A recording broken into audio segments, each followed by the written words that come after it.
আসসালামু আলাইকুম। এই ধরনের অঙ্ক পরীক্ষায় অনেক আসে। বিসিএস পরীক্ষা সহ অনেক সকল চাকরির পরীক্ষা আসে। আমরা এই ধরনের অঙ্ক প্রশ্ন দেখব পরে আনসার করব। যে এখানে ভিত্তি হলো 2, পাওয়ার হচ্ছে 8। তো কয়টা 2 গুণ করলে 8 হবে?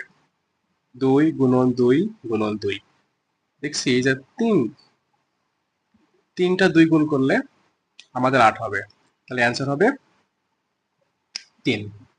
ওকে? তাহলে এই অঙ্কটা কি? লব ভিত্তি 4 পাওয়ার 16। তো দেখতে পাচ্ছি যে এখানে কয়টা 4 গুণ করলে 16 হবে? 4 গুণন 4, অর্থাৎ 2টা 4 যদি গুণ করি তাহলে 16 হবে। তাহলে অ্যান্সার হবে কত? 2।